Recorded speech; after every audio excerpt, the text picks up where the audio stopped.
দেখবেন যারা হালাল ইনকাম করে, মানে শয়তান তারা কি বুঝাইছে, কি তোর আবার কি নামাজ রে, তুই যে কষ্ট করে চলস তুই তো এমনি জান্নাতি বেড়া।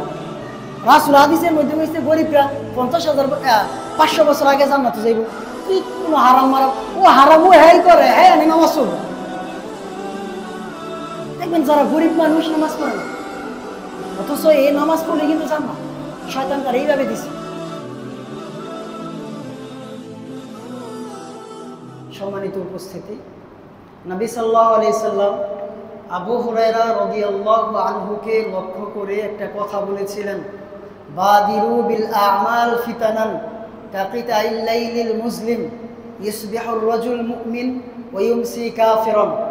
আবু হুরায়রা রাদিয়াল্লাহু আনহুকে লক্ষ্য করে রাসূল বলছিলেন, আবু হুরায়রা এখন সময় আছে, ভালো করে ইবাদত করে নাও, নামাজ পড়ে নাও, ঠিকমতো চলো, এমন একটা সময় আসবে তুমি পারবে না।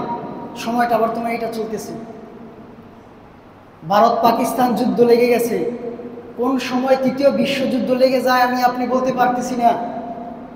ফিলিস্তিনের মুসলিমরা শান্তিতে নেই, ইন্ডিয়ার মুসলিমরা শান্তিতে নেই, পাকিস্তানের মুসলিমরা শান্তিতে নেই, কোন সময় কি হয়ে যায় বলা যায় না। ফিলিস্তিনের মুসলিমরা ঠিক মতো নামাজ পড়তে পারে না, কোন সময় যায় ঘুম মেরে দেয়। কথা কি বুঝতে পারতেছেন? বর্তমানে পাকিস্তানের মুসলিমরা কোন সময় না জানি ইন্ডিয়া বোমা মেরে দেয়, শান্তি নাই তাদের মনের মধ্যে। মা বোনদেরকে লক্ষ্য করে বলতেছি, পর্দা করতেছেন না আপনি? ফিলিস্তিনের মহিলারা পর্দা করার বরকা থুই দৌড়, বরকা রাইখা দৌড়, কারণ কোন সময় না জানি বোমা মারে। নিরাপত্তার মধ্যে আমি আপনি আছেন, এখনো সময় আছে, আমরা ইবাদত আল্লাহর করব, নচেত আমাদের দেশেও কখন যুদ্ধ লেগে যায় বলা যায় না। কারণ অমুসলিমরা সর্বদাই মুসলিমকে কিভাবে শেষ করা যায় এটা পায়তারা করে তারা। এখন সময় আছে, আমাদের এখন ইবাদত করতে হবে বেশি বেশি,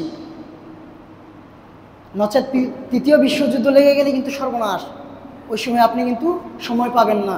আল্লাহ তাআলা মক্কার কাফেরদেরকে লক্ষ্য করে বলতেছেন, আওয়ালাম ইয়ারু আন্না জাআলনা হারামান আমিনা ওয়া ইয়াতাখাত্তাফুন নাসু মিন হাওলিহিম। মক্কার কাফেররা কি দেখে না আশপাশে ডাকাতি হয় আর তারা নিরাপত্তার মধ্যে আছে? তো আমাদেরকে শুধু তাদের সাথে খাস না, আল্লাহ তাআলা আমাদেরকে লক্ষ্য করে বলতেছেন, বাংলাদেশের মুসলিমরা কি দেখে না পাকিস্তানের মুসলিমরা নিরাপত্তার মধ্যে নেই, ইন্ডিয়ার মুসলিমরা নেই, ফিলিস্তিনের মুসলিমরা নেই। আমাদের এটা সুবর্ণ সুযোগ ভাই, বেশি বেশি আমাদের আমল করতে হবে। দেখেন আজকে শুক্রবার, কথা ছিল আজকে সকল মানুষ চলে আসা, আমরা সবাই জানি সপ্তাহের মধ্যে এই শুক্রবার হচ্ছে জুমার দিন, তাই না? তো এই জুমার দিন ঈদের দিন প্রত্যেকটা মুসলিমের, তাই না? সব মানুষ আসার দরকার ছিল, কই মানুষ? ভাই আমরা তো জুমার দিনের হিকমাই বুঝতে পারলাম না, জুমার দিনকে কেন নির্ধারণ করা হয়েছে। দেখেন আমাদের এখানে মেঝেটা কত সুন্দর, আর কার্নিশের মধ্যে দেখেন কত ময়লা জমে আছে। কারণটা কি? কারণ এই জায়গাটা প্রত্যেকদিন ধোয়া মোছা করা হয়, কিন্তু কার্নিশটা তো করা হয় না। আমার আপনার অন্তরের মধ্যে সারা সপ্তাহে গুনাহ করতে করতে একটা আস্তরণ জমে, এটা দূর করার জন্য জুমা নির্ধারণ করা হয়েছে। আসেই না মানুষ। যারা ব্যবসা বাণিজ্য করতেছে, আপনি বলেন তো 2 কেজি চাউলের ভাত দিন, এ কি খেতে পারবে? আপনাদের মধ্যে কে আছেন এখানে বলেন 2 কেজি চাউলের ভাত দিব, সে খেতে পারবে? নাম পরিবর্তন করে দিব। তো সে কিসের ব্যবসা বাণিজ্য নিয়ে এত ব্যস্ত? আমার কথা কি ভাই বুঝতে পারতেছেন? এখনো সময় আসে, এই যে জুমার দিনের যে হিকমা, এটাই আমরা বুঝতে পারলাম না। জুমার দিনকে আমরা নিয়েছি কি হিসাবে জানেন? জুমার দিন সব বিয়ে হবে, জুমার দিন ঘুমানোর দিন, জুমার দিন দাড়ি কারণের দিন, জুমার দিন বিয়ে শাদীর দিন, অলিমার দিন, তারপরে মুসলমানের অনুষ্ঠানের দিন, ফলাফল নিয়ে ওই পার্কে যাওয়ার দিন জুমার দিন। আমি একটা হাদিসের অনুবাদ করেছিলাম, আমি নিজে, সিলসিলা হাদিসুস সহিহা, এটা আমি নিজে অনুবাদ করেছিলাম। নবী সাল্লাল্লাহু আলাইহি সাল্লাম হাদিসের মধ্যে বলতেছেন, কেউ যদি আমার উপর দরুদ পাঠ করে, কেউ যদি আমার উপর দরুদ পাঠ করে, আল্লাহ তাআলা একজন ফেরেশতা নির্ধারণ করেছেন, ওই ফেরেশতা বলে, উমুকের ছেলে উমুক নবী আপনার উপরে এখন দরুদ পাঠ করেছি। এই হাদিসটা যখন আমি অনুবাদ করলাম তখন আমি অনুবাদ বাদ দিয়ে কম্পিউটার রেখে 5 মিনিট শুধু নাবির উপর দরুদ পড়েছি। কারণটা কি? আমার নাম এই মুহূর্তে নবী সাল্লাল্লাহু আলাইহি সাল্লামের কাছে ফেরেশতা উত্থাপন করবেন, আমার বাবার নাম উত্থাপন করবেন। এই কারণে জুমার দিন নবী সাল্লাল্লাহু আলাইহি সাল্লাম বেশি বেশি দরুদ পাঠ করার কথা বলেছেন। কয়জন মানুষ পড়ছেন? আলহামদুলিল্লাহ, আমি আসার পথে যতক্ষণ গাড়িতে ছিলাম দরুদ পাঠ করেছি। কারণ আমার নামটা আপনি কল্পনা করেন একবার, আমার নামটা এই মুহূর্তে রাসূলের সামনে উত্থাপন করা হয়েছে, আমার বাবার নামটা এই মুহূর্তে রাসূলের সামনে উত্থাপন করা হয়েছে। সুবহানাল্লাহ। এই জুমার দিন নবী সাল্লাল্লাহু আলাইহি সাল্লাম দরুদ পাঠ করার জন্য বলেছেন। কয়জন মানুষ আমরা পড়ি? অনেক অথর্ব আছে এখনো ঘুমিয়ে আছে বাড়িতে। আমি আপনি মুসলিম, একটা কথা মনে রাখেন, আপনার নাম যে আব্দুর রহমান না আর আব্দুল্লাহ, এটাই এনাফ হিন্দু মুদির জন্য। জ্বলন্ত একটা প্রমাণ দেখায় আপনাকে। রোহিঙ্গার মুসলিমদের দেখবেন নাকগুলা একেবারে ওই বৌদ্ধদের নাকের মতো, তাই না? চেহারাটা হুবহু তাদের মতো, কথাও বলে তাদের মতো। তো মারে কেন?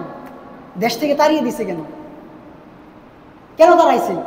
ওই যে নাম দেয় আব্দুল্লাহ, আব্দুর রহমান, এটাই আপনাকে মারণের জন্য যথেষ্ট। দিনের পথে চলবেন না, আর না চললে তো জানেনই জাহান্নাম।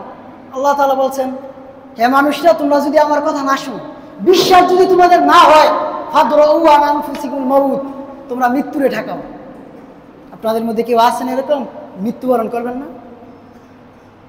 নবী সাল্লাল্লাহু আলাইহি সাল্লামকে রক্ষা করে আল্লাহ তাআলা বলতেছেন, তুমি বলো, ওয়ালাকিন আ'বুদুল্লাহ আল্লাযী ইয়াতাওয়াফাকুম, আমি ওই সত্তার ইবাদত করি যিনি মানুষের মৃত্যু দেয়।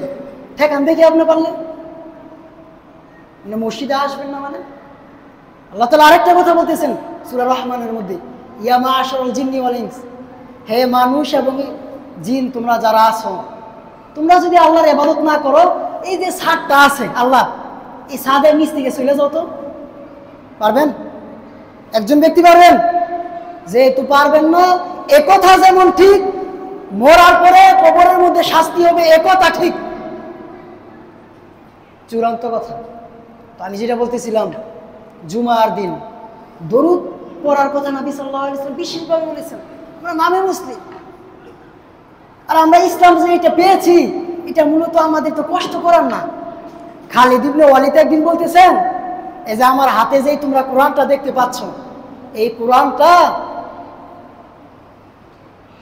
মুতার যুদ্ধের দিন আমি একা 9টা তরবারি ভেঙেছিলাম। আজকে আমাদের সামনে যে কোরআনটা আছে, খালিদ ইবনে ওয়ালিদের 9টা তরবারি ভাঙ্গার বদৌলতে এটা আসছে। দেখবেন বাবা বাটপারি করে টাকা ইনকাম করে, ছেলে সেকেন্ডে শেষ করে লাগে, এর মায়া লাগে না। কিন্তু বাবার মায়া লাগে কেন? কারণ সে কষ্ট করে টাকা পয়সা ইনকাম করেছে। সাহাবীরা এত মায়া লাগতো কেন ইসলামের জন্য? আমার আপনার লাগে না কেন? কারণ আমরা তো পাইছি পৈতৃক সম্পত্তি ইসলাম, এই জন্য আমার আপনার মায়া লাগে না। সাহাবীদের অবস্থা হয়তো কি দেখাচ্ছি আপনাকে, উড়াল উপরে উঠিয়েছে, বাস খালাস, আর সামনে আর না, এখানেই শেষ। জুমার দিন আসছে আমরা কিছুই না। নবী সাল্লাল্লাহু আলাইহি ওয়াসাল্লাম হাদিসের মধ্যে বলতেছেন, যে ব্যক্তি জুমার দিনে একবারও রাসূল সাল্লাল্লাহু আলাইহি সাল্লামের উপর দরুদ পাঠ করে নাই, এ দুর্ভাগা, এ হতভাগা। তো আমরা এখন বড় নিয়ামতের মধ্যে আছি। জুমার দিনের কথা নবী সাল্লাল্লাহু আলাইহি ওয়াসাল্লাম আরো বলেছেন সূরা কাহফ পড়ার জন্য। কে পড়ছেন ভাই বলেন তো? সূরা কাহফ তো আমরা কেউ পড়িনি, আলহামদুলিল্লাহ। সূরা কাহফ কয়জন মানুষ আমরা পড়ি? দাজ্জালের ফিতনা থেকে বাঁচবেন, এক জুমা থেকে আরেক জুমা আপনার জন্য নূর হবে, আমরা আমল করি না। এখনো সময় আছে। নবী সাল্লাল্লাহু আলাইহি সাল্লাম আবু হুরায়রা রাদিয়াল্লাহু আনহুকে যে কথা বলছেন, আমি আপনাদেরকে সেটাই বলতেছিলাম। আসলে কি, আমি একটা জিনিস দেখেছি, আমরা মূলত এই যে ইসলাম ধর্মের মধ্যে যে আছি, চাকরি করি, মূলত কি করি? চাকরি করি। উদাহরণ দিই, দাস এবং দাসত্ব। দাস এবং দাসত্বের মধ্যে পার্থক্যটা বুঝেন। একটা লোক মসজিদে ঢুকছে, সরকারি চাকরিজীবী, প্যান্টটা টাকটুম নিছে, নামাজ পড়বে, উপরে উঠাইছে, 2 রাকাত নামাজ পড়ছে, নামাজ পড়ে প্যান্টটা আবার নিচে দিয়ে সুন্দর চলে গেছে। এই যে 2 রাকাত নামাজের সময় প্যান্টটা যে টাকুর উপরে উঠাইলো, এই মুহূর্তের সময় সে নামাজ পড়ছে, এই জন্য উঠাইছে, নামাজ শেষ তারপর চলে গেছে। তাই তার বিষয়টা হচ্ছে চাকরির মতো। যেমন এই মসজিদের যিনি সভাপতি, আর আমি হলাম মসজিদের ইমাম। সভাপতি ইন্ডিয়া চলে গেলেন, তো উনি যদি ইন্ডিয়া যায়, উনি কি এই মসজিদের সভাপতি থাকবেন কি থাকবেন না? অবশ্যই থাকবেন। উনি বিশ্বের যেখানেই যান এই মসজিদের সভাপতি থাকবেন। কিন্তু আমি যদি এই মসজিদ থেকে চাকরি ছেড়ে দেই, আমি কি এই মসজিদের ইমাম? আল্লাহ তাআলা কোরআনের মধ্যে বলছেন, ওয়া ইবাদুর রহমান, রহমানের বান্দা হওয়ার জন্য বলছে। তো যে লোকটা টাকনুর নিচে আবার কাপড় দিয়ে দিল, এ কি রহমানের বান্দা? এ তো নির্দিষ্ট সময় চাকরি করলো, আল্লাহর হুকুম পালন করে আবার নিচে ঠাস করে ফেলে দিয়ে চলে গেছে। তো আমরা যারা নামাজ পড়তেছি, একটা লোক দেখবেন এখান থেকে বের হয়ে কারে কেমনে মারা যায় এই চিন্তা ভাবনা, এখান থেকে বের হয়ে আবার কিভাবে মানুষের মেরে টাকা খাওয়া যায় এই চিন্তা ভাবনা তার। মসজিদে আজান দিতেছে, মহিলা মাথার মধ্যে কাপড় দেয়, সে কি বুঝাচ্ছে? সে চাকরি করতেছে। মহিলা সব কিছু বালা, সব কিছু ঠিক আছে, নামাজ পড়ে পর্দা করে, সব শ্বশুর শাশুড়িরা দেখতে পারে না, এই বেড়ারে খাওয়ান দিব আর এই বেড়িরে খাওয়ান দিব, কুত্তারে খাওয়ান দিব, তারপরে এই বেড়িরে দিতাম। তো এই মহিলা কি ইসলামের মধ্যে আছে? এ তো চাকরি করতেছে, এই নামাজ পড়তেছে, চাকরি নির্দিষ্ট সময় করতেছে, বাস খালাস। পর্দা করতেছে, চাকরি। নবী সাল্লাল্লাহু আলাইহি ওয়াসাল্লাম বলতেছেন, যে ব্যক্তি আমাদের বড়দেরকে সম্মান করে না, যে ব্যক্তি আমাদের ছোটদেরকে স্নেহ করে না, সে তো আমার উম্মত না। শাশুড়ি শাশুড়ি কি তার বড় না? কুত্তারে বাদ দিব, তারপরে হ্যাঁ করে দিতাম। যেই জ্বালানটা জ্বালাইছে, কথাকে আমি বুঝাইতে পারলাম? এরা মূলত প্রকৃতপক্ষে চাকরি করে, এরা আল্লাহর বান্দা না। আল্লাহ তাআলা আমাদেরকে আল্লাহর বান্দা হওয়ার জন্য বলছেন। কি হওয়ার জন্য? এটা দেখেন, ইবাদি মানে আমার বান্দা, আল্লাহর বান্দা হওয়ার জন্য বলছে। তো আপনি কি কোম্পানির মালিক হইবেন নাকি চাকরি করবেন? আমরা সবাই কোম্পানির মালিক হবো না চাকরি করবো? কোম্পানির মালিক হবো, আল্লাহর বান্দা হবো। তাহলে কি হবে? যত বিপদের মধ্যে থাকি আল্লাহ তাআলা আমাদের সহযোগিতা করবেন। ভাই, দাস এবং দাসত্বের মধ্যে পার্থক্য এটা প্রায়ই বলি, মানুষ দেখি। আপনাদেরকে এখানে আমার মনে হয় আর আশা হবে কিনা আল্লাহ ভালো জানেন। 2টা বিশেষ কথা বলবো, এই 2টা কথা ভাই আপনারা পালন করার চেষ্টা করুন। 1 নাম্বার কথা হচ্ছে, মনে রাখবেন সবাই, 1 নাম্বার হালাল খাইবেন। সৌদি আরব থেকে একজন মানুষ আমাকে ফোন দিছে যে, ভাই আমি একটা তেল কোম্পানিতে চাকরি করি, তেলের পাম্পে। তো ওই জায়গার মধ্যে 1 লিটার থেকে কিছু কম দেওয়া হয়। প্রত্যেকটা সৌদি আরবের যত তেলই আছে প্রত্যেকটাই কম দেওয়া হয়। তো আমি এই কোম্পানিতে চাকরি করতে পারবো কিনা, বা আমি এই যে পাম্পের এই জায়গার মধ্যে আমি চাকরি করতে পারবো কিনা। তখন আমি তাকে বললাম যে না, আপনি পারবেন না। এর কারণ কি? আল্লাহ তাআলা বলেছেন, তাআওয়ানু আলাল বিররি ওয়াত তাকওয়া ওয়ালা তাআওয়ানু আলাল ইসমি ওয়াল উদওয়ান। তোমরা একজন আরেকজনকে ভালো কাজে সহযোগিতা করবে, খারাপ কাজে করবে না। তো এটার মধ্যে করলে খারাপ কাজে সহযোগিতা হচ্ছে, তো আমি তাকে নিষেধ করে দিয়েছি। আমি ভাবলাম, সৌদি আরবের মতো রাষ্ট্রের মধ্যে যদি এরকম অবস্থা হয়, আর আমাদের বাংলাদেশের কি অবস্থা? উনি আমার বলতেছে, ভাই সৌদি আরবের একটা তেলের পাম্প নাই যেটার মধ্যে সলিডভাবে মাপ দেয়। তখন আমার একটা হাদিস মনে হয়েছে, রাসূল সাল্লাল্লাহু আলাইহি ওয়াসাল্লাম বলছিলেন, ভবিষ্যৎবাণী, ইয়াতি আলান নাসি জামান, মানুষের মধ্যে একটা সময় আসবে, লা ইউবালুল মারউ, মানুষ কোনো পরোয়াই করবে না, মা আখাযা মিনহু আমিনাল হালাল আমিনাল হারাম, সে হালাল থেকে উপার্জন করছে নাকি হারাম থেকে। সময়টা এটা, হালাল উপার্জন করবেন ভাই, রিক্সা চালায় ভাত খাইবেন, তারপরেও হালাল ইনকাম করবেন, অন্তরের মধ্যে প্রশান্তি পাবেন। যদি হালাল ইনকাম না করেন, আপনার জন্য কয়েকটা বিপদ আমি বলে দিচ্ছি। আর অবশ্যই আপনাদের আমি হাত দিয়া দিয়ে দিব, এই হইতেছে। কেউ যদি হালাল ইনকাম না করেন, তার 1 নাম্বার বিপদ হচ্ছে, ফোলাফান বউ কথা শুনতো না, ফোলাফান গাঞ্জা খাইব, বউ হুন্ডারের পিছনে বেফর দৌড়াইব। সত্যি, নাহলে আপনি দেখেন যারা হারাম ইনকাম করতেছে বউ জীবনে পর্দায় রাখতে পারবে না, ফুলারে গাঞ্জা থেকে জীবনে বিরত থাকতে পারবে না, পোশাক তার নষ্ট হয়ে যাবে। একথাই ঠিক। দলিল দলিল নেন। আদম আলাইহিস সালাম যখন আল্লাহ তাআলার কথা অলঙ্ঘন করে অমান্য করে নিষিদ্ধ গাছের ফল খাইলেন, তখন তার কি হয়েছে? কাপড় খুলে গেছে না ভাই?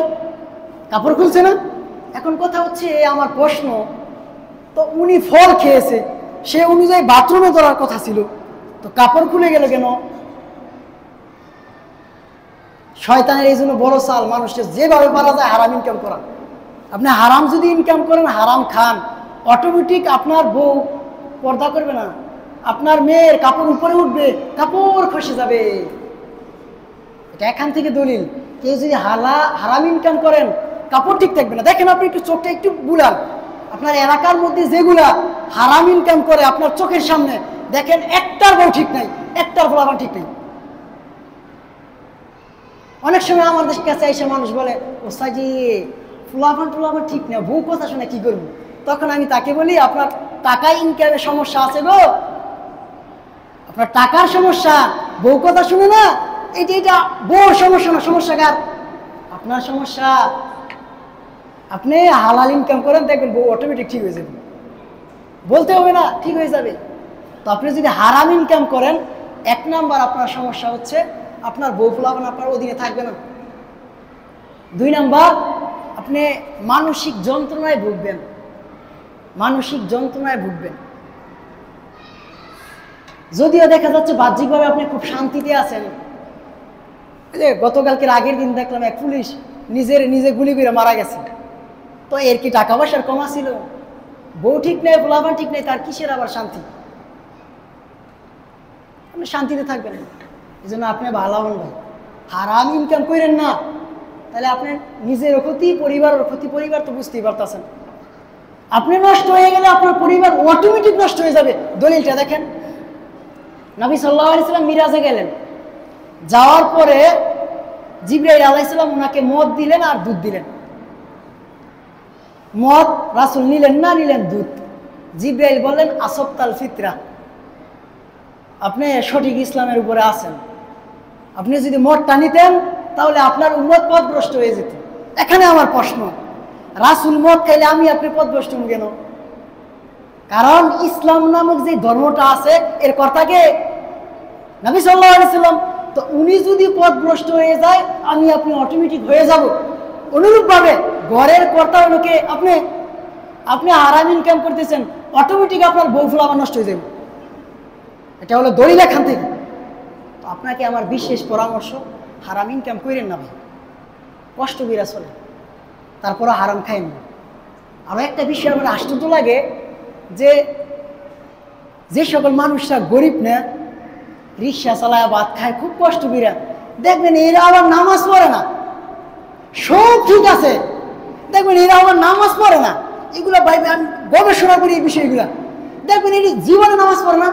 শুক্রবার এই যে দেখেন সিএনজি চলে গেছে, নামাজ পড়ে না।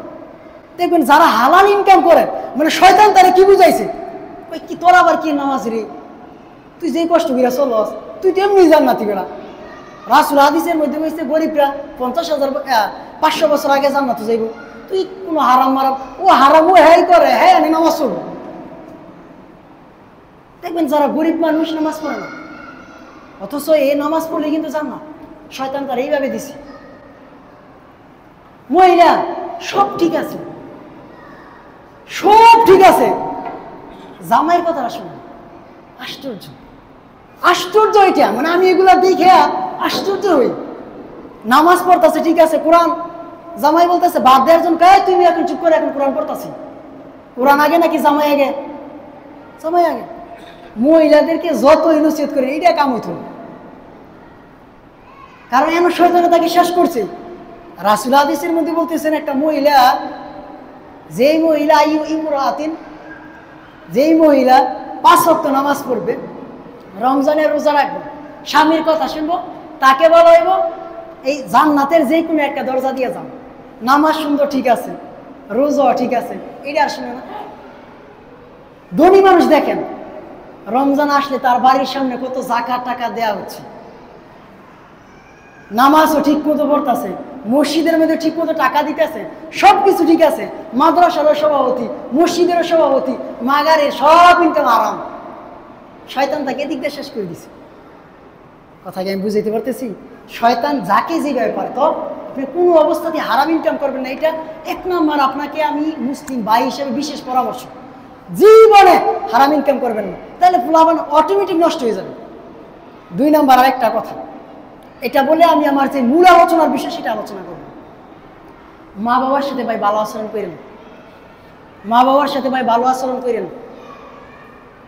কোন জায়গার মধ্যে টাকা খরচ করবেন আল্লাহ তাআলা বলে দিতেছেন, ইয়াসআলুনাকা মাযা ইউনফিকুন। নবী মুহাম্মদ সাল্লাল্লাহু আলাইহি সাল্লাম, সাহাবীরা তোমাকে জিজ্ঞেস করে, মানুষরা তোমাকে জিজ্ঞেস করে কার পিছনে টাকা খরচ করবে। তো আল্লাহ তাআলা বলতেছেন ফাবিল ওয়ালিদাইন, সর্বপ্রথম এই বাচ্চাগুলোকে আটকা। কথা বলতেছি, এই ছেলেরা চুপ থাকো।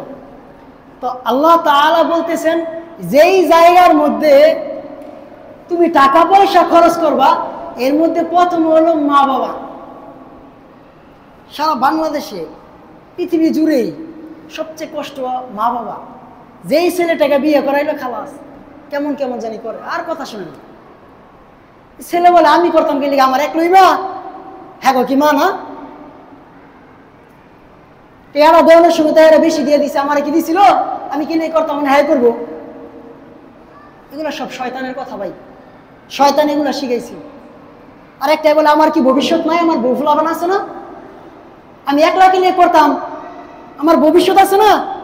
তো আপনার মা বাবা তো এই কথাই বলছিল আমার ভবিষ্যৎ আছে না, এটা দেখি তো আপনাকে মানুষ করলো, তো আপনি কি ভবিষ্যৎ করলেন? প্রত্যেকটা মা বাবা একই অবস্থা, গ্রাম বলেন শহর বলেন, যেই জায়গায় যান মা বাবারা খুবই কষ্টে আছে। বছরে একটা কাপড় দেয়, দোকানের মধ্যে যাই কয় এই বুড়া মানুষের একটা লঙ্গি দেন তো, বুড়া মানুষের একটা সাদা কাপড় দেন। আপনার মায় কি বুড়া মানুষের কাপড়ই পরবো, না আপনার বাবাই কি বুড়া মানুষের লঙ্গি পরবো, এটা কি আপনি জানেন?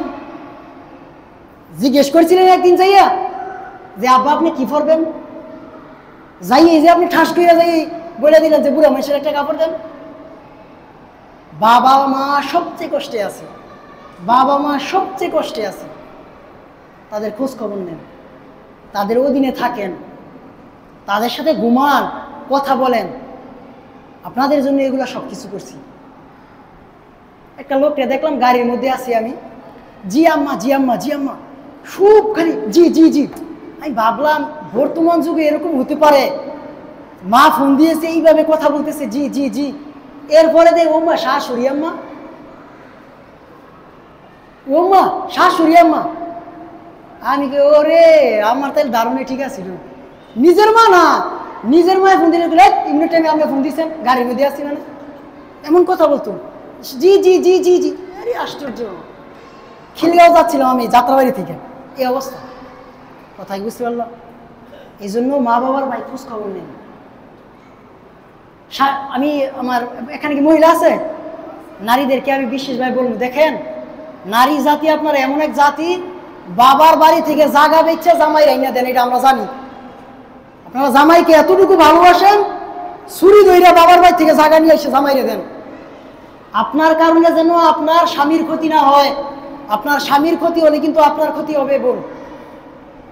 আপনার পানপটি শুই না, আমার ভাই যে তার মা বাবার কথা শুনে না, তার মা বাবার যে দেয় না, এই যে বদুয়া লাগলো, এটার কারণে কিন্তু সে একা ক্ষতিগ্রস্ত হবে না, আপনিও উনি কিন্তু ক্ষতিগ্রস্ত হবেন। নবী সাল্লাল্লাহু আলাইহি ওয়াসাল্লাম হাদিসের মধ্যে বলছেন তিন ধরনের ব্যক্তির শাস্তি দুনিয়াতে হবে, পরকালে হবে। পরকালে তো হবে হবে, এর মধ্যে দুনিয়াতে হবে। এর মধ্যে প্রথম সারি হচ্ছে যে ব্যক্তি মা বাবার সাথে খারাপ আচরণ করে।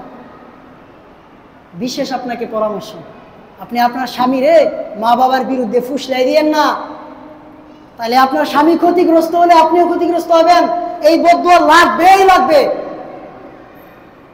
সম্মানিত উপস্থিতি, এই দুইটা আমার খুতবার ভূমিকাতে আপনাদের এখানে দুইটাই বিশেষ পরামর্শ, আপনারা সবাই পালন করবেন তো ইনশাআল্লাহ।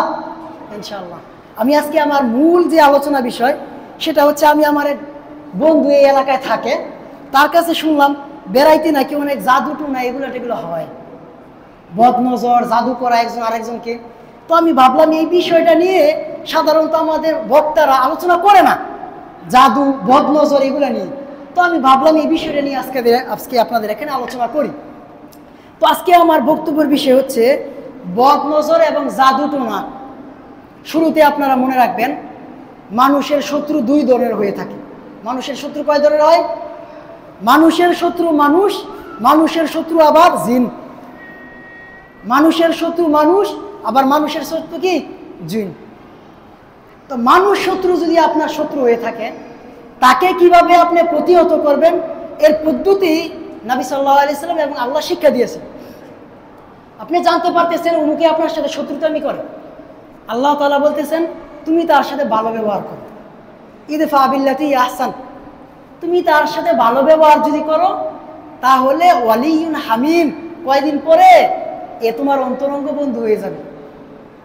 আপনি এই লোকটা দেখলে সালাম দেন, তো এভাবে কি রে, হ্যাঁ রে আমি দেখতে পারি না, আর হ্যাঁ আমার সালাম দিয়ে সম্মান করে, না রে হ্যাঁ লাগে আমার কাজটা ঠিক হইতেছে, দেখবেন এই লোকটা আপনার বন্ধু হয়ে গেছে। নবী সাল্লাল্লাহু আলাইহি ওয়াসাল্লাম বলতেছেন তাহাব্বু, এই শত্রু প্রতিহত করার জন্য একটা গেঞ্জি আনেন, বাড়িতে একদিন রান্না করেন, দাওয়াত দিয়ে খাওয়ান, দেখবেন এ বন্ধু হয়ে গেছে। একে সালাম দেন, বন্ধু হয়ে গেছে। তো আপনার শত্রু প্রতিহত করার জন্য নবী সাল্লাল্লাহু আলাইহি ওয়াসাল্লাম বলতেছেন খাওয়াও, সালাম দাও, ভালো আচরণ করো, এই শত্রু দেখবা কি হয়ে যাবে? বন্ধু হয়ে যাবে। এখন কথা হচ্ছে এই শত্রুকে তো আপনি চোখে দেখেন, তাই না? আব্দুর রহমানকে আপনি দেখতে পান, আব্দুল্লাহ আপনার শত্রু, তাকে দেখতে পান, কিন্তু জিন শত্রু একে তো আপনি দেখতে পান না। তো একে কিভাবে প্রতিহত করবেন? এটার একটা মাধ্যম আল্লাহ বলে দিয়েছে। এটার মাধ্যম বলেছেন তাকে প্রতিহত করবে এই জিনকে ওই সত্তার মাধ্যমে, যিনি যেই সত্তা এই শয়তানকে দেখে, কিন্তু শয়তান ওই সত্তাকে দেখে না। বলেন তো এটাকে? শয়তান ওই সত্তাকে দেখে না, কিন্তু ওই সত্তা শয়তানকে দেখে। এটাকে আল্লাহ তাআলা বলতেছে আউযুবিল্লাহ বলো, তাইলে এই শয়তান কি হয়ে যাবে? তোমার অন্তরঙ্গ বন্ধু হয়ে যাবে। তো শয়তান এমনি হবে মানুষ, এই দুই শত্রুকে প্রতিহত করার জন্য নবী সাল্লাল্লাহু আলাইহি ওয়াসাল্লাম এগুলো শিক্ষা দিয়েছেন। এখন কথা হচ্ছে বদ নজর এটা লাগে কার? বদ নজরটা মূলত আপনার যে সকল মানুষ পরের ভালো দেখতে পারে না, যে সকল মানুষ পরের ভালো দেখতে পারে না, হিংসুটে, এই সকল মানুষের ভিতরে যে রাগ, গুসা, আমার ছেলে করতে পারতেছে না তার ছেলে করতেছে, আমার উন্নতি হচ্ছে না তার উন্নতি হয়ে যাচ্ছে, যার এই নেশা, এই যে তার ভিতরে একটা বাসনা, রাগ, এটা বিষ হয়ে চোখ দিয়ে বের হয়। ইবনুল কাইয়্যিম রাহিমাহুল্লাহ এটা বলছেন ওনার কিতাবের মধ্যে, ওর ভিতরে যে রাগ, ক্ষোভ, বিদ্বেষ, এটা বিষ হয়ে চোখ দিয়ে বের হয়। ওই ব্যক্তির শরীরে লাগলে ওই ব্যক্তি তখন কি হয়ে যায়? রোগাক্রান্ত হয়ে যায়। অনেক বেকুব আছে ফেসবুকের মধ্যে সুন্দর করে মেয়েটাকে না সাজায়া, ছেলেটাকে সুন্দর করে সাজায়া ছবিটা না উঠে ফেসবুকে ছাইরা দেয়। 2 দিন পরে না এই ছেলে এই মেয়ে অসুস্থ, এরপর আমাদের কাছে নিয়ে আসে পানি পড়ার জন্য। বেকুব, বদনজর লাগছে, এই জন্য এই অবস্থা হয়েছে। এটা ডাইরেক্ট বেকুব। সৌদি আরবের একজন বিখ্যাত শায়েখ সুলাইমান রুহাইলি তিনি বলতেছেন ওয়াইন্না মিন কিল্লাতিল আকল, কিছু বেকুব মানুষ আছে সুন্দর করে বাচ্চাদেরকে সাজায় ফেসবুকে ছবি ছেড়ে দেয়। 2 দিন পরে এর বদদোয়া লাগবে, এর বদনজর লাগবে। ছেলেটা সুন্দর, ফসা পড়ছে, কেমন জানি হয়ে গেছে। মেয়েটা কেমন কেমন জানি, এখন আর আগের মতো খায় না, আগে খাইতো এখন খায় না। কেন হয়েছে? ওই যে ফেসবুকের মধ্যে সার্চেন, এগুলো বেকুবি। তো আমি যেটা বলতেছিলাম, মানুষের যে অন্তরের যে বিদ্বেষ, রাগ, তার ছেলেটা সুন্দর আমার ছেলেটা কালো, এইটা চোখ দিয়ে বের হয়। এই ধরনের মানুষের বদ নজরটা লাগে। এখন কথা হচ্ছে ওই সময় যদি লাগে, আপনি যদি জানতে পারেন যে এ কথা বলার কারণে এরকম হয়েছে, তাহলে তাকে বা ওই ব্যক্তি সাথে সাথে ওই ছেলের জন্য বা মেয়ের জন্য বারাকাল্লাহ ফিক, আলহামদুলিল্লাহ, মাশাল্লাহ এরকম যদি বলে তাহলে আর লাগবে না। তাহলে আর কি করবে না? বদনজর আর লাগবে না। এরপরে কথা হচ্ছে বদনজর যেন মানুষের না লাগে, জাদু যেন মানুষের না লাগে, এই জন্য নবী সাল্লাল্লাহু আলাইহি সাল্লাম পূর্ব থেকে কিছু প্রস্তুতি গ্রহণ করেছেন, সেগুলো আপনাদের সামনে এখানে আমি বলবো। এখন আপনার যেন বদ নজর না লাগে, এই জন্য নবী সাল্লাল্লাহু আলাইহি ওয়াসাল্লাম বলতেছেন মুআউযিজাত পড়বেন। মুআউযিজাত, অনেক সময় দেখা যায় একজন আরেকজনের ক্ষতি করার জন্য কালো জাদু করে। কালোর জাদুর ধরনটা আপনাদের আমি বলে দিই। কালো জাদু যে কবিরাজের কাছে যায়, শয়তান তাকে বলে যে তুমি কোরআনের উপর প্রস্রাব করো, অথবা কোরআন এটা টয়লেটের মধ্যে ফেলে দাও, অথবা শিরকি একটা কাজ করো, তাহলে আমি তোমাকে এই কাজটা করে দিব। তখন এই কবিরাজ টাকার লোভে কালো জাদু করে। আর কালো জাদু সাধারণত মহিলা যারা আছেন, আপনারা চিরুনি এবং চুল এবং কাপড়, বিশেষ করে চিরুনি এবং চুল সাবধানে রাখবেন, না হলে আপনার যে পার্শ্ববর্তী আছে, যে আপনার ক্ষতি করতে চাচ্ছে, সে আপনাকে এই চুল দ্বারা বা চিরুনি দ্বারা ক্ষতি করবে। অনেক সময় দেখা যায় তোরে তো কোনো ক্ষতি করতে পারতাছি না রে, তোর ফুলার এইমন কাম কইরা দিব তুই বুঝবি, এরকম করে মানুষ। তো আপনি যদি মুআউযিজাত অর্থাৎ কুল আউযু বিরাব্বিন নাস, কুল আউযু বিল ফালাক, কুল ফলাইয়া যদি পড়েন, তাহলে আপনার জাদু লাগবে না, বদ নজর লাগবে না। নবী সাল্লাল্লাহু আলাইহি ওয়াসাল্লাম বলেছেন। পড়ার সিস্টেমটা আপনাদের বলে দেই, ভালো করে স্মরণ রাখবেন। পড়ার সিস্টেমটা হচ্ছে, ফজরের নামাজ পড়বেন, পড়ার পরে প্রথমে আউযুবিল্লাহ বিসমিল্লাহ পইরা কুল হুয়াল্লাহ পড়বেন, এরপরে কুল আউযু বিল ফালাক, এরপরে কুল আউযু বিন নাস। এইবারে তিনবার করে 9 বার করবেন। বুকের মধ্যে আর ফু দিতেই তো না, এনাফ। জোহরের নামাজ পড়ছেন, জোহরের নামাজ পড়ার পরে একবার করে, এখানে 3 বার না, জোহরের নামাজের পরে একবার করে, একবার কুল হুয়াল্লাহ, কুল আউযু বিল ফালাক, কুল আউযু বিন নাস পড়বেন। আসরের সময় একইভাবে একবার করে, মাগরিবের সময় আবার 3 বার করে 9 বার, এশারের সময় আপনি একবার করে আবার কি 3 বার এইভাবে। আর যখন ঘুমাবেন, ঘুমার সময় আইসে প্রস্রাব পায়খানা যেটাই দরকার, এটা করার পরে হাতটা এই যে দেখেন এইভাবে, হাতটা এইভাবে নিবেন, আউযুবিল্লাহ বিসমিল্লাহ পড়ে কুল হুয়াল্লাহ পড়বেন, কুল আউযু বিল ফালাক, কুল আউযু বিন নাস ফু দিবেন। সমস্ত শরীরটা সাধ্য অনুযায়ী মাসে করবেন। একবার হইল, 2 বার 3 বার এইভাবে করবেন। ইনশাআল্লাহ আপনার কি লাগবে না, জাদুও কোনো কাজ করবে না, বদনজরও কাজ করবে না। অভিজ্ঞতার আলোকে আপনাদেরকে বলতেছি, এক লোককে জাদু করার জন্য জিন পাঠিয়েছে। লোক সামনে দাঁড়িয়ে আছে, কিন্তু জিনে চোখে দেখতেছে না। তারপর দেখা গেছে কি, ওই লোকের জিজ্ঞেস করা হয়েছে, আপনাকে ধ্বংস করার জন্য, ক্ষতি করার জন্য জিন পাঠানো হয়েছে, কিন্তু আপনার লাগলো না কেন? আপনি কি আমল করছেন এরকম? তো সে বলছে আমি এরকম আমল করছি। হ্যাঁ, এই আমলের কারণে আপনার লাগে নাই। তো আপনি যদি এই আমলগুলো করেন তাহলে আপনার জাদু, বদনজর এগুলো লাগবে না ভাই। 1 নাম্বার। 2 নাম্বার হচ্ছে গিয়ে আয়াতুল কুরসি পড়া। প্রত্যেক নামাজের পর আপনি আয়াতুল কুরসি পড়বেন। আর আয়াতুল কুরসি এই ব্যাপারটা তো শয়তানে শিখাইছে, জানেন না আপনারা? আবু হুরায়রার হাদিসটা স্বয়ং শয়তানে শিখাইছে। তো কোনো অবস্থাতেই আপনি এটা ছাড়বেন না। খুব তাড়াহুড়া দৌড় দেন আর আয়াতুল কুরসি পড়েন, দেখবেন আপনার ইনশাল্লাহ কোনো কিছু হবে না, বদ নজর, জাদু লাগবে না। 2 নাম্বার আমল। 3 নাম্বার হচ্ছে গিয়ে ঘরের মধ্যে সূরা বাকারা পড়বেন। ঘরের মধ্যে কি পড়বেন? সূরা বাকারা। নবী সাল্লাল্লাহু আলাইহি ওয়াসাল্লাম বলতেছেন, লা তাজআলু বুয়ুতাকুম মাকাবির, তোমরা তোমাদের ঘরকে কবর বানাও না। ফা ইন্না শাইতান ইয়ানফিরু মিনাল বুয়ুত, শয়তান ওই ঘর থেকে পলায়ন করে যেই ঘরে সূরাতুল বাকারা, সূরা বাকারা পড়া হয়। এজন্য আমরা বলি, যেই ঘরের মধ্যে শয়তান একটু কেমন জানি করে, ওই ঘরের মধ্যে সূরা বাকারা পড়বেন, তাহলে দেখবেন আর শয়তান কি থাকবে না। 4 নাম্বার, সূরা বাকারা আপনি পারেন না, তাহলে কি করবেন? সূরা বাকারার যে শেষের 2টা আয়াত আছে, আমানা রাসূল বিমা উনজিলা ইলাইহি, এই 2টা আয়াত পড়বেন ঘরের মধ্যে রাত্রে। মাগরিব থেকে আর যখন পড়েন, রাতে হলে চলবে, কারণ হাদিসের মধ্যে রাতের কথা বলা হয়েছে। আর মাগরিব পর থেকে রাত যেভাবে পড়েন হয়ে যাবে। এই সূরা বাকারার শেষের 2 আয়াত, আমানা রাসূল বিমা উনজিলা, এটা যদি আপনি পড়েন, মহিলারা ভালো করে লক্ষ্য করেন কথাগুলো, তাহলে আপনাকে কখনোই বদ নজর, এমনিভাবে জাদু কাজ করবে না। নবী সাল্লাল্লাহু আলাইহি ওয়াসাল্লাম হাদিসের মধ্যে বলছেন, মান ক্বারা বিল-লাইলি আয়াতান মিন সূরাতি আখিরি বাকারা, যে ব্যক্তি সূরা বাকারার শেষে 2 আয়াত পড়বে, কাফাতা, তার জন্য যথেষ্ট। রাতে কোনো ধরনের জিনভূত আপনার কোনো ক্ষতি করতে পারবে না। এরপরে আরেকটা আমল, সেটা হচ্ছে সকালে ফজরের নামাজের পরে আপনি এই দোয়াটা পড়বেন, ভালো করে শুনেন। লা ইলাহা ইল্লাল্লাহু ওয়াহদাহু লা শারীকা লাহু লাহুল মুলকু ওয়া লাহুল হামদু ওয়া হুয়া আলা কুল্লি শাইইন কাদির। এই দোয়াটা আমি আবার বলতেছি, লা ইলাহা ইল্লাল্লাহু ওয়াহদাহু লা শারীকা লাহু লাহুল মুলকু ওয়া লাহুল হামদু ওয়া হুয়া আলা কুল্লি শাইইন কাদির। এই দোয়া যদি আপনি পড়েন, জিনে আপনারা খুঁজে পাইব না, বদনজর আপনাকে খুঁজে পাবে না।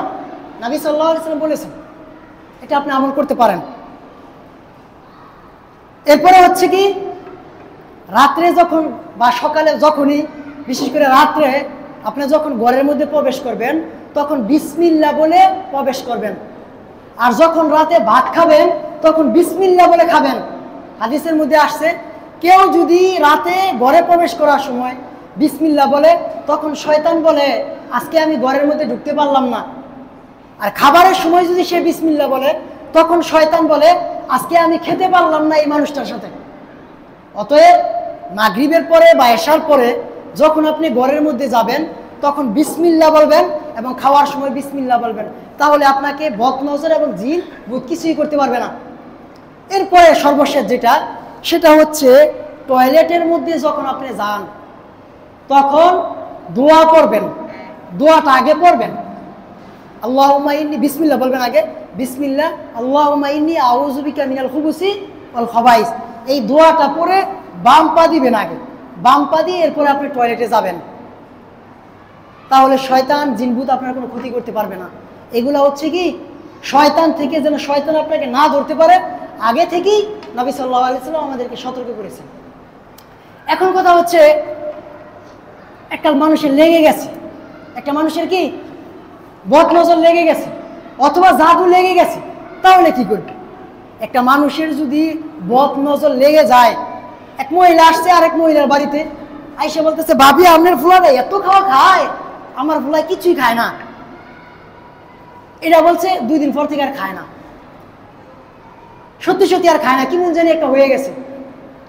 তো আপনার যদি নিশ্চিত বিশ্বাস হয় ওই মহিলার এই কথা বলার কারণে আপনার ছেলের বা মেয়ের এরকম হয়েছে, ওই মহিলাকে ডাকেন, ডাইকে বলেন, ভাবি আমার তো মনে হচ্ছে আপনি যে এই কথাটা বলছেন না, এর কারণে আমার মনে হয় আপনার বদনজর লাগছে, দয়া করে আপনি একটু পানি দেন, ওজুর পানি দেন।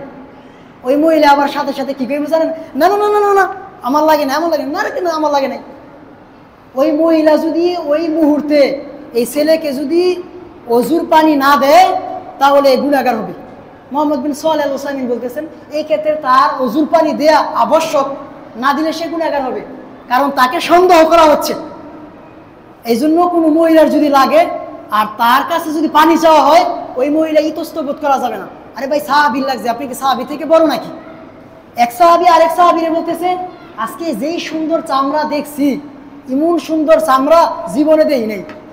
এই সাহাবী আর উঠতে পারতেছে না এই কথার কারণে। তখন নবী সাল্লাল্লাহু আলাইহি ওয়াসাল্লাম বললেন, তোমরা একজন আরেকজন ভালো কিছু দেখলে বরকতের দোয়া করবা, না হলে বদনজর লেগে যাবে। তো এই জায়গার মধ্যে দেখেন, এক সাহাবী থেকে আরেক সাহাবীর বদনজর লেগে গেছে। তো আপনি কি সাহাবী থেকে কি শ্রেষ্ঠ নাকি? আপনার কাছে যদি পানি চাওয়া হয়, অবশ্যই আপনাকে পানি দিতে হবে, না হলে আপনি গুনাহগার হবেন। এখন কথা হচ্ছে, ওযুটা কিভাবে করবেন, ওযুটা কিভাবে করবেন, এগুলো হচ্ছে জানার বিষয়। ওযুটা কিভাবে করবে একটু ভালো করে লক্ষ্য করেন আপনারা। কিভাবে করবেন? বালতি নেবেন একটা, কি নেবেন? বালতি। এই বালতিটা মাটির মধ্যে রাখা যাবে না। একটা বালতি নেবেন, বালতি নিয়ে এই বালতিটা মাটির মধ্যে রাখা যাবে না, চকিতে বা একটা পিঁড়ি যেটাই হোক এটা রাখবেন। বালতির মধ্যে পানি নিলেন, আপনার যার সন্দেহ হচ্ছে যেই মহিলা, একে এখানে নিয়ে আসবেন। সর্বপ্রথম সে পানি নেবে মুখের মধ্যে, নিয়ে কুলি করবে। কুলির যে পানিটা আছে এটা এই বালতির মধ্যে ফেলবে, বালতির মধ্যে ফেলবে। ফেলার পরে তার ডান হাত আছে না, এই ডান হাত, এই ডান হাতের এই যে কবজি পর্যন্ত এতটুকু ধৌত করবে। বাম হাতের কবজি পর্যন্ত ধৌত করবি। ভালো করে শুনেন, প্রথমে ডান হাত, তারপরে কি বাম হাত, এরপরে এই কুনুই পর্যন্ত এতটুকু ধৌত করবি ডান হাত, এরপরে বাম হাত কুনুই পর্যন্ত ধৌত করবি, এরপরে মুখটা, তার মুখটা ধৌত করবি। আর পানি কিন্তু সব বালতিতে পড়বে, ঠিক আছে? এরপরে ডান পা এই টাকনু পর্যন্ত ধৌত করবি, এরপরে বাম পা টাকনু পর্যন্ত ধৌত করবি, এরপরে ডান হাঁটু যেটা আছে হাঁটুটা, শুধু হাঁটুটা ধৌত করবে, বাম হাঁটুটা ধৌত করবে। এরপরে যে মহিলা যে কাপড় পরে এটা একটু পানি নিবে সামনে থেকে নিয়ে, এই যে দেখেন নাভির নিচে ডান দিক দিয়ে, লজ্জাস্থান না, ছেলে হোক বা মেয়ে হোক, লজ্জাস্থান স্পর্শ করবে না, ডান দিক দিয়ে করে মাছে করে পানিটা এখানে রাখবে। এরপরে এই পানিটা নিয়ে যেই ছেলের বা যেই মেয়ের লেগেছে বদনজরটা, পিছন দিক থেকে এইভাবে দাঁড়িয়ে আছে, এই পিছন দিক থেকে একবারে পানিটা ঢেলে দিবে। আশা করি ইনশাআল্লাহ ভালো হয়ে যাবে। আমি আবার বলতেছি, ভালো করে বুঝেন।